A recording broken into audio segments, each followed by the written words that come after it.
Естеріңізде болса, өткен посттарымда егер сіз тарихты білмейтін болсаңыз, тарихта болған қателіктерді қайталайтын боласыз деген. Енді қазір бір видео қосып қоятын боламын. Сол видеодан кейін сол тарихқа байланысты, тарихты білмегендіктен келіп шығатын Қымбат қателіктер жайлы айтатын қанша боламын. мыңдаған ақша кетеді бұған. Негізінде шариғатта қабірлер мынандай көріністе болу керек. Міне жай ғана төмпешік және бір тас, ешқандай жазу керек емес, ешқандай мрамор қымбат тас емес, жай бір тасты қоя саласың болды. Байқасаңыздар, бұл жерде Пайғамбарымыз қазақтың сахабасын көмеді жалпы сол жерде, ата бабаларымызды соның басына жай ғана бір тас қойып, топыраққа бергенде, жерлегенде олармен соңғы сапарға қоштасқанда біз осылай естеліктер қойып, оның қашан туылғанын, қашан дүниеден өткенін, руы кім, ата бабасы кім, бала шағасы кім еске алып жатырғанын бәрін данныйын жазып, сол жерде біз оларға естелік орнатамыз. Каждый раз ол кісілерді еске алып, тәубе етіп келеміз, зияраттаймыз. Ал бұл кісілерде зиярат ширк, сондықтан оларға қабір керек емес. Жаңа айтқандай бір төмпешік қалдырып, үстіне просто тас қою керек дейді.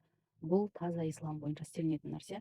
Бірақ біз бұл таза ислам жолымен осылай бәріміз жерленетін болсақ, ертеңгі күні біздің қазақ жері жоғалып кетеді, қазақтың шекарасы қысқарып кетеді. Өйткені жаңағы тарихқа қайта тоқтала кетейін. Әлихан Бөкейханов пен Әлімхан Ермеков осы Қазақстанның шекарасын шегелейтін кезінде Ресейге, ол кезде біз Ресей автономиясында болғандықтан Ресейге барып, өзінің осы зияраттар, біздің ата бабаларымыз қай жерлерде жатыр, соның бәрін дәлелдерін факттармен апарып, мына осы жерде біздің ата бабамыз жатыр, мына жерде пәленде түген жатыр, мына жер қазақтың жері, мына жерде біздің ата бабаларымыз қоныстанған деп үлкен факттармен қойып бергенде 8 сағат бойы талқылаудың арқасында, білім мен ғылымның арқасында, тарихты білгеннің арқасында олар осындай шекарамызды шиелеп кетті да. Ал енді мынау мисыздар мен мәңгүрттер біздің сол жасап кеткен ата бабаларымыздың не қалай осы шекараға, осы жерге ие болғанын білмейтіннің кесірінен осы жерден айырылып қалай деп жатырмыз. Өйткені 50 жылда ел жаңа дейді.